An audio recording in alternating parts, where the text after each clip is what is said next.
अस्सलाम वालेकुम students, biology ninth and unit number 8 vitamin A.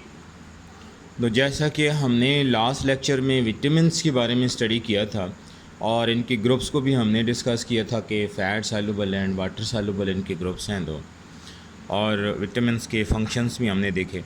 तो आज हम विटामिन ए की बात करते हैं। विटामिन्स की डिफरेंट आपने टाइप्स देखी थी ना, विटामिन ए है, बी है, फिर इसके अलावा सी है, डी भी है और विटामिन के भी है। तो आज हम विटामिन ए की बात करते हैं कि ये क्या होता है।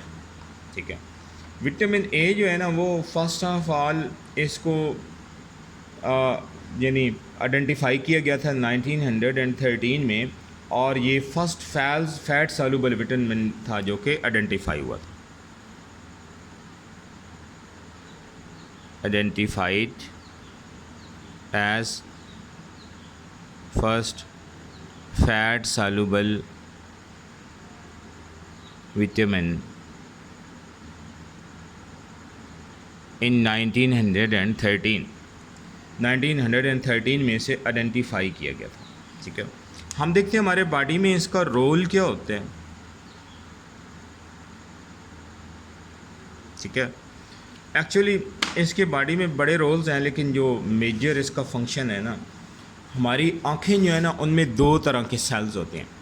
एक को कहा जाता है रॉड सेल्स, उनकी शेप ऐसे लंबी होती है, रॉड की तरह होती है। ठीक है, रॉड सेल्स। और एक सेल्स होते हैं जिनको कोन सेल्स कहा जाता है, उनकी शेप ऐसे कोन नुमा होती है, जैसे ये कोन होती है ना, तो ये कोन सेल्स। इनमें से जो कोन सेल्स हैं ना, ये हमें जो हमारी कलर विजन है ना, हमें मुख्तलिफ़ कलर्स नज़र आते हैं, तो ये कोन सेल की वजह से होते हैं। जबकि रॉड सेल्स जो है ना वो हमें डिम लाइट जो है ना उसमें देखने में हेल्पफुल होते हैं। डिम लाइट जैसे रोशनी कम होती है, स्पेशली जब सुबह का वक्त होता है, सूरज अभी निकला नहीं होता, या शाम के वक्त सूरज गुरूब हो जाता है, या रात का वक्त होता है। आप रात को जितनी मर्जी लाइटिंग लगा लें ना, लेकिन वो सन लाइट का मुकाबला नहीं कर सकती, उसे डिम लाइट ही कहा जाता है सन के मुकाबले में। तो ये डिम लाइट में हमें देखने में हेल्पफुल होते हैं rod sales.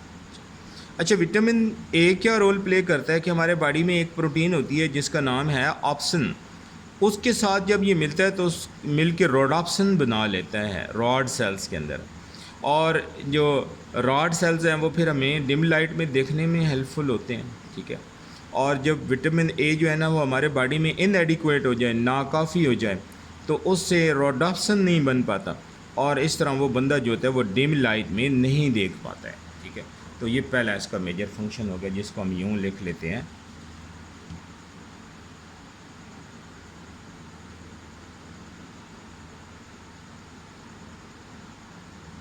combines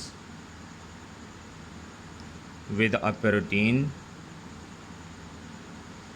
called opsin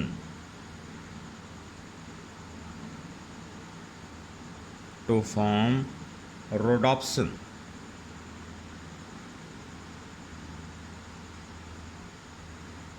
In the red blood cells, in rod cells of the retina. Retina आँखों में एक पार्ट है जहाँ पे ये रॉड सेल्स होते हैं। आई की स्ट्रक्चर इंशाल्लाह 10th क्लास में आप डिटेल से देखेंगे। अच्छा, तो इस तरह इसकी जो डेफिशिएंसी है वो डिम लाइट में देखने में हमारे लिए मसाइल पैदा करती है। ठीक है, अच्छा, फिर ये सेल डिफ्रेंशिएशन में इम्पॉर्टेंट रोल प्ले करता है। ठीक है, इन्वॉल्व्ड इन सेल डिफ्रेंशिएशन।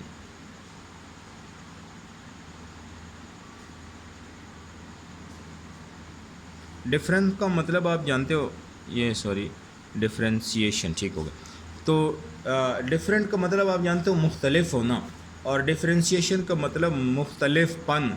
तो सेल डिफ्रेंशिएशन से मुराद ये कि जब बच्चा माँ के पेट में होता है ना, तो वो सिंगल सेल से उसकी इब्तिदा होती है, फिर 1 से 2, 2 से 4 इस तरह मल्टीप्लाई होते रहते हैं, और सेल आगे वो बड़ा बॉडी बन जाता है।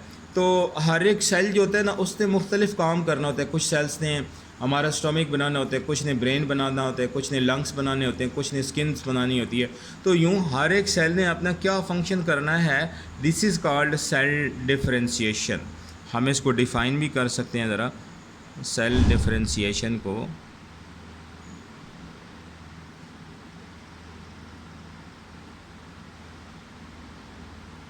सेल डिफरेंशिएशन की डेफिनेशन बन जाएगी कि it is a process through which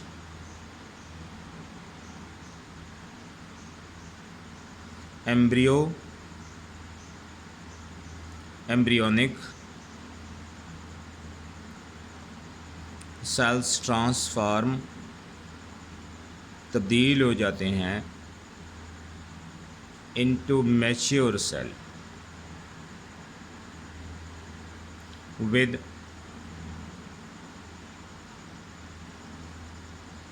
specific functions, that is cell differentiation. ठीक है, तो ये दो बातें हो गई हैं इसके रोल, जो हमने मेजर इसके रोल्स देखे हैं। फिर इसके अलावा हमारे बॉडी में जो बोन की ग्रोथ है और इम्यूनिटी है, तो उसमें भी ये रोल प्ले करता है। ठीक है, थर्ड नंबर हम इसके रोल में ये भी लिख लेते हैं कि support bone growth and immune function.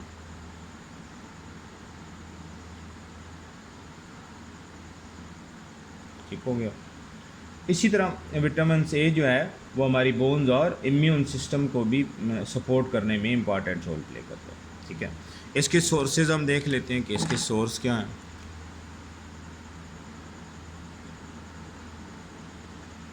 Vitamin A जो है ना, उसके सोर्सेस जो है ना, उनमें लीफी वेजिटेबल्स,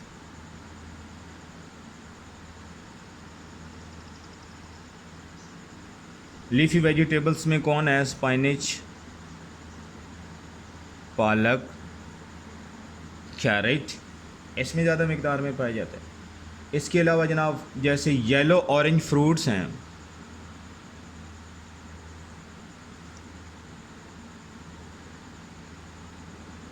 ठीक है, जिनमें सर्रे फेरिस जो है वो मैंगो है, ऑरेंज है,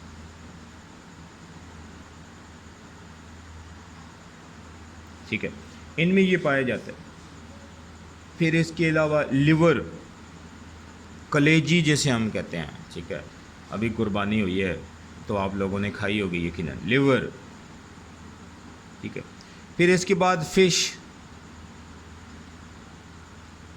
यॉक, ठीक है, अंडे की जर्दी, मिल्क, दूध में पाए जाते हैं, और बटर, मक्खन में ये पाया जाता है। ठीक है, इसकी डेफिशिएंसी जो है ना, उससे हमें कौन कौन से मसाइल का सामना करना पड़ता है, मैं ज़रा ये रिमूव करके इसकी डेफिशिएंसी लिखता हूँ ताकि जगह नीचे कम है। Deficiency,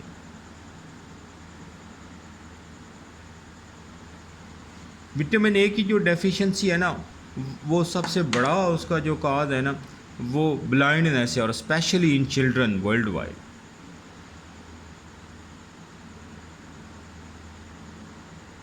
blindness in children world wide, पूरी दुनिया में, ठीक है। और आपने देखा आजकल बच्चों को ऐनकें लगी हुई होती हैं बचपन में, तो ये विटामिन ए की कमी की वजह से ऐसा हो सकता है। फिर नाइट ब्लाइंडनेस, जैसे आपको बताया था कि ये रोडॉप्सन बनाता है, और अगर रोडॉप्सन नहीं बन पाती है तो नाइट ब्लाइंडनेस हो जाती है। अगर उसका इलाज ना किया जाए तो ये परमानेंट ब्लाइंडनेस की तरफ भी ले जा सकती है। ठीक है, फिर थर्ड जो इसकी डेफिशिएंसी से हमें सामना करना पड़ता है, वो dry and damage texture of skin, dry and